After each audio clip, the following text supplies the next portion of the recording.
Hello my dear students, मैं commerce वाले गुरुजी। आज के इस वीडियो के अंदर हम बात करने वाले हैं जो सीबीएसई बोर्ड ने term first and term second के अंदर जो सिलेबस है ना रिलीज कर दिया है उसके बारे में। यानी कि टर्म फर्स्ट के जो आपके एग्जाम होगा, एमसीक्यूज बेस्ड जो पेपर आएगा उसके अंदर कौन कौन से चैप्टर आ रहे हैं और टर्म सेकंड के अंदर कौन कौन से चैप्टर आएंगे। कहने का मतलब क्या सिलेबस आपको टर्म फर्स्ट के अंदर लर्न करना है, क्या सिलेबस आपको टर्म सेकंड के अंदर लर्न करना है, उसकी full marking with chapter wise जो है उन्होंने सीबीएसई बोर्ड ने रिलीज कर दी है। तो क्लास 12 की बात करने वाले हैं। इसमें हम अकाउंटेंसी, बिजनेस स्टडी और इकोनॉमिक्स तीन सब्जेक्ट के बारे में मैं आपको बताऊंगा। तो सबसे पहले देखिए हम बात कर लेते हैं अकाउंटेंसी की। तो अकाउंटेंसी का ये है कोड नंबर आपके सब्जेक्ट का। क्लास 12 के बारे में बात करेंगे। 11th का मैंने अलग से वीडियो बना रखा है, उसका लिंक इस वीडियो के नीचे डिस्क्रिप्शन बॉक्स में मिल जाएगा अगर आपके 11th क्लास के बारे में जानना चाहते हैं। 12th के बारे में जानना चाहते हैं तो कंटिन्यू कीजिए, थोड़ा सा टाइम दीजिए, अभी फटाफट बता देता हूँ। तो देखिए बेटा, term first MCQ based question paper 90 minute मिलेंगे आपको, 90 मिनट मिलेंगे ओनली पेपर अटेंड करने के लिए। 40 मार्क्स का आपका टोटल टर्म फर्स्ट का अकाउंटेंसी का पेपर होगा। ये सब ठीक है, झटका तो अब लगा लगा लगा लगा। कैसे झटका लगा? देखो भैया, अकाउंटिंग फॉर पार्टनरशिप फर्म आ रहा है। इससे पहले हमारा चैप्टर एनपीओ नहीं आ रहा और मैंने ये करवाया भी नहीं है यूट्यूब पे, ना यूट्यूब पे कराया ना ऐप पे करवाया, क्यों? मुझे लग रहा था ये नहीं आएगा। अब क्यों लग रहा था? क्या मुझे पहले से पता था? नहीं, ऐसा कुछ भी नहीं है। एक मतलब अनुमान है ना, कि मेरे को ऐसा लगा कि नहीं ये फाइनल एग्जाम में आएगा एनपीओ, तो अभी नहीं आ रहा है। और fundamentals, change in profit sharing ratio और एडमिशन ऑफ अ पार्टनर, बस यहां तक आपकी पार्टनरशिप आ रही है। रिटायरमेंट एंड डेथ भी नहीं आ रहा, डिसोल्यूशन भी नहीं आ रहा। ओके, तो ओनली फंडामेंटल्स वाला चैप्टर आपने कर लिया होगा, मैंने यूट्यूब पे डाल रखा है उसके कॉन्सेप्ट, और फुल डिटेल में करना आपको टीएस ग्रेवाल बुक से, तो आप हमारी ऐप डाउनलोड कर लीजिए, वहां आ जाइए। ठीक, फिर कंपनी अकाउंट, ये तो आप स्टार्ट करेंगे कंपनी की, तो accounting for only shares, debenture नहीं, हाँ वो आएगा। फिर है पार्ट, ये पार्ट फर्स्ट हो गया, तो इसमें पार्टनरशिप 18 मार्क्स की और कंपनी हो गया 12 मार्क्स का। ठीक है, फिर है पार्ट आपका बी। पार्ट बी के अंदर आपका आ रहा है एनालिसिस ऑफ फाइनेंशियल स्टेटमेंट, थोड़ा सा डिटेल वाला टॉपिक चैप्टर है, खूब सारे एमसीक्यू बन सकते हैं इधर से, इसीलिए इन्होंने ये दिया है। इसमें financial statement of a company, इसमें statement of profit and loss and balance sheet जो है उनकी जो प्रेस्क्राइब मेजर हेडिंग्स है और सब हेडिंग्स है आपको वही करनी है जो कि शेड्यूल 3 के हिसाब से, कंपनीज एक्ट 2013 के हिसाब से। तो मेजर हेडिंग एंड सब हेडिंग ये दोनों करना है। ओके, तो यहां से बहुत सारे एमसीक्यूज बन सकते हैं, बहुत सारे, मैं तो प्रोवाइड कराऊंगा फुल। ठीक है, ओके।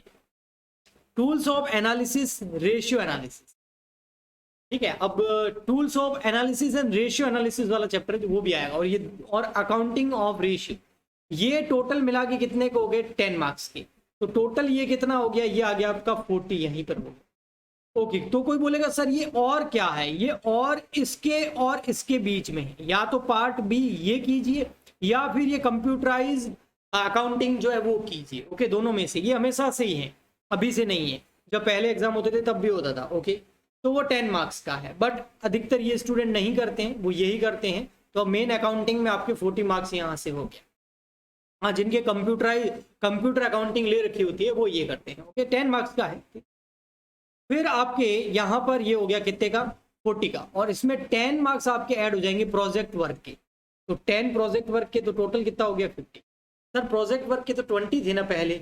हाँ, पहले 20 थे, अभी 2 टर्म में एग्जाम है ना, तो टर्म फर्स्ट में 10, टर्म सेकंड में 10, टोटल हो गया 20। ओके, वो हाफ ईयरली, ईयरली वो कुछ नहीं है बेटा, ये बोर्ड एग्जाम ही है आपकी, फाइनल मार्कशीट में ये नंबर जाएंगे टर्म फर्स्ट की। ठीक है, ये फुल डिटेल में हम यहाँ पर बात कर सकते हैं भाई, जो भी मैंने आपको चैप्टर बताए हैं टर्म फर्स्ट के, उनके अंदर डिटेल में आपको क्या क्या पढ़ना है ना। जैसे फॉर एग्जांपल पार्टनरशिप के अंदर फीचर्स, पार्टनरशिप डीड, और है ना ये देखो एब्सेंस ऑफ पार्टनरशिप डीड में कौन से रूल्स एप्लीकेबल होते हैं। तो ठीक है, ये सब कैसे करना मैं एंड में बताऊंगा, पहले आगे चलते हैं। टर्म सेकंड के अंदर ये आया बेटा term second. Term second accounting की बात करें तो वही 40 मार्क्स और 10 मार्क्स प्रोजेक्ट के, तो टोटल कितने हो जाएंगे? 50। अब ये जो 40 है इसमें क्या क्या, accounting for non profit organisation NPO आया भैया। क्यों? क्योंकि बाद में एग्जाम कैसे होंगे, सब्जेक्टिव होने के चांसेस बहुत ज्यादा है, और इतना तो टीचर को पता होता है, इसीलिए मैंने पहले एनपीओ कराया नहीं, मुझे पता था वो टर्म सेकंड में जाएगा। ठीक है, accounting for partnership form retirement and dissolution दोनों आ रहे हैं। ओके, अकाउंटिंग फॉर डिवेंचर्स भी आ रहा है यहाँ पर, क्योंकि शेयर्स टर्म फर्स्ट में आ गया था। अब जो टर्म फर्स्ट में आ गया ना वो टर्म सेकंड में नहीं आएगा, ये कितनी अच्छी बात है। ओके, फिर एनालिसिस ऑफ फाइनेंशियल स्टेटमेंट आ जाएगा आपका, इसमें जो comparative and common size statement है, बहुत इजी चैप्टर है, फ्री के नंबर बोलता हूँ मैं ये। ठीक है, फ्री के 10 मार्क्स है आपके ये। ओके, ये आ जाएगा, कैश फ्लो स्टेटमेंट आ जाएगा। ओके, फिर और तो है यहाँ पर आपको बताइए। ठीक है, कि बी पार्ट के अंदर या तो आप एनालिसिस ऑफ फाइनेंशियल स्टेटमेंट और कैश फ्लो कीजिए, और या फिर कंप्यूटराइज अकाउंटिंग कीजिए, दोनों 10-10 मार्क्स की है। ठीक है, दोनों में से कोई एक है, और लगा हुआ है ना, तो ये टोटल 10 और वो 50 मैंने बता दिया आपका। ठीक है, 50 हो जाएगी, तो टर्म फर्स्ट 50 और टर्म सेकंड 50, टोटल 100 मार्क्स का आपका बोर्ड एग्जाम इस तरीके से होगा, 2 टर्म के अंदर होगा।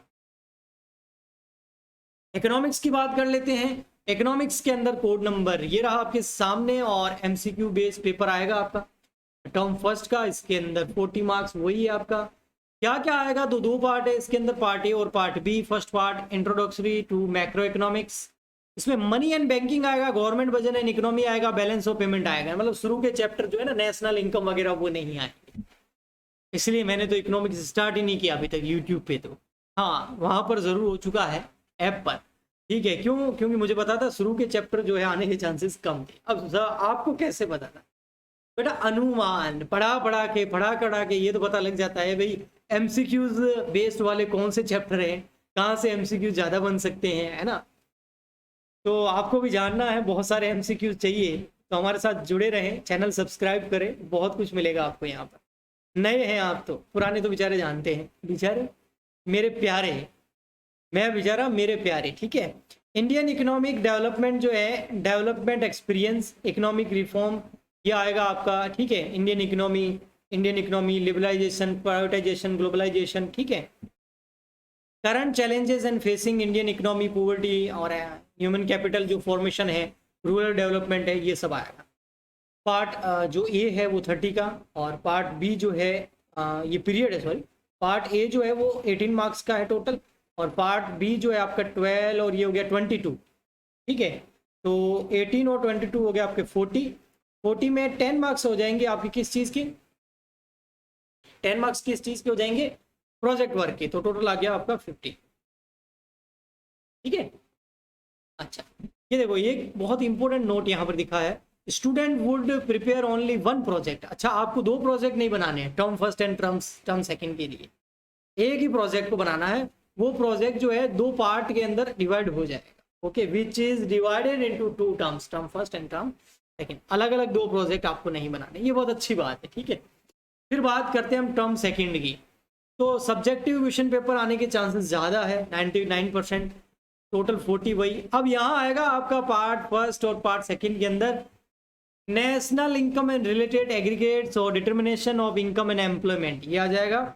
और सेकंड पार्ट की बात करें तो employment, infrastructure, sustain economic development, ये आएगा। फिर है development of experience of India, compromise with neighbours, ये आएगा आपके। टोटल ये सब मिला के आपके हो जाएंगे 40 के, 22 का ये और 18 का ये, उल्टा हो गया ना टर्म फर्स्ट में उल्टा था। तो टोटल ये 10 और ये हो गए 50। 10 किस बात के, प्रोजेक्ट पर। ओके, प्रोजेक्ट एक ही बनाना आपको। फिर आ जाते हैं हम यहाँ पर बिजनेस स्टडी के अंदर। बिजनेस स्टडी में देखिए बेटा, nature and significance of management, term first की बात करें, एमसीक्यूज 90 मिनट का।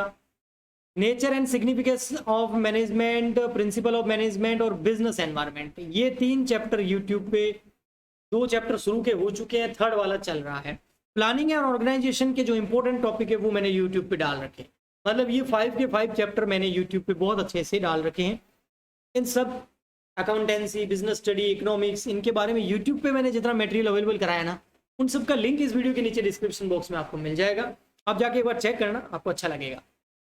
ठीक है, फिर है आपका यहाँ ये टोटल हो गया कितने का, 49। ओके, ठीक है, यहाँ पर इंपॉर्टेंट है फर्स्ट चैप्टर, देखो 12 मार्क्स का है। फिर है बिजनेस, फाइनेंसिंग एंड मार्केटिंग, वहां से एक ही चैप्टर आ रहा है, मार्केटिंग मैनेजमेंट। ओके, इसको भी मैं करा दूंगा आपको, तो ये हो गया आपका टोटल 24 मार्क्स का। तो पीरियड है, सॉरी मैं ये सोच रहा हूँ ये क्या 30 का है ना। आपको समझाते समझाते कहाँ मैं चला गया। हाँ वही मैं सोचूं इतना कैसे हो गया। ये देखो 30 मार्क्स का ये है, ये है 16, वो पीरियड दे रखे हैं साइड में, ये है 14। ओके, फिर यहाँ आपके 10 मार्क्स का ये आ गया मार्केटिंग मैनेजमेंट 10 मार्क्स का, और 10 मार्क्स का एक टोटल आ गया आपका, ये टोटल 40 हो गया। 30 + 10 40, माफ कीजिएगा, ठीक है। प्लस 10 जो है आपके हो गए किस चीज़ के, प्रोजेक्ट वर्क के, तो टोटल हो गया 50 मार्क्स। ओके, फिर आते हैं नीचे टर्म सेकंड। टर्म सेकंड आ जाओ, टर्म सेकंड ये रहा, business study class 12th, term second staffing directing and controlling functions of management. तो ये जो है ये 3 चैप्टर आपके 20 मार्क्स के हैं। फिर बिजनेस फाइनेंस एंड मार्केटिंग ये ज़्यादा आएगा आपके टर्म सेकंड में। फाइनेंशियल मैनेजमेंट, फाइनेंशियल मार्केट्स और कंज्यूमर प्रोटेक्शन, ये हो गया टोटल आपका कितने मार्क्स का हो गया, ये हो गया 20। तो 20 और 20 हो गया 40 + 10 प्रोजेक्ट वर्क के हो गए 50।